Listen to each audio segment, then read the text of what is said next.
रायजो राजासो बिजिरगोन गाइखेर जाग्राया बांसिन मावनो हायो ना माने ओंखाम जाग्रा ना बेदर जाग्राया बांसिन मावनो हायो बिथांमोना नुगोन आरो मालाय माइरं जाग्राफोरजों हाया बेखौसो फोरमान होनाय जादों आरो मालाय दा बिथांमोना जे फिथाइ सामथाइ जानानै इसिग्राब डेभेलपमेन्ट जानानै जे खामानि मावनो हायाखै बेखौ बिथांमोना गावसोरनो फोरमान होनानै लाबाय बेनो फोरमान जे BPF दोलोखौ जेसेबांनाखि बारहुंखा सारअन्थाइ जेसेबांखि खैदां खैफोदा माने 2025 हमथानो हानाय नङा बेनो फोरमान जों खोनाबाय थादों दा गोबां मोनसे पलिटिकेल पार्टि माने गोदान जोनोम जासिगोन होनबाय थादों सोरबाया डेपुटि चिफनि लबाव माबा माबि केम्पेइन खालामबाय थादों मादों बिदि खोनाबाय थादों दा जेखि जाया जोंनि BPF आव जेबो खहा खालामा जोङो BPF आ रायजो राजाफोरजों दङ रायजो राजाफ्रानो दानानै निसाय दा रायजो राजानो जोंखौ आदर खालामगासिनो दङ आरो बेनो फोरमान जे थांनाय जोङो MP इलेक्शनाव हारसिङै गेलेनानै जे जोङो एथ' बुरजा भट मोनदों 4.5 लाख जोंनि बिरोधी दल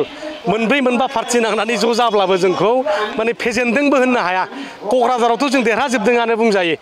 दा जोङो थांनाय बारनि जेनाखि इलेक्शन 25टा MCL समस्ति देरहाखादों देट मिन्स सरकारा अलरेडि जोंना जाखानानै दङ दा फैबाय थानाय BTC इलेक्शनावथ' आरो 25टा मोननो 30टा बारगोन जों बेखौ आसा खालामनो हायो मानो होनबा MP नि इलेक्शना आलादा आरो MLA इलेक्शना आलादा काउन्सिलाव बयबो BPF खौनो लुबैयो जे बिराद दोहौ दंमोन थांनाय बाराव UPPL नि दोहौ बाप एकर्ड जागोदान बिसोर सानदोंमोन 25टानि बारा मोनगोन दा नुबाय 11टाल' देरहादों थांनाय बाराव इसेग्राब दंमोन आरो दाथ' दिनै प्रमद बर'आ BTR सुक्तिबो मोनसेबो मावनो हायाखिसै सेंग्रा सिख्लाफोरनो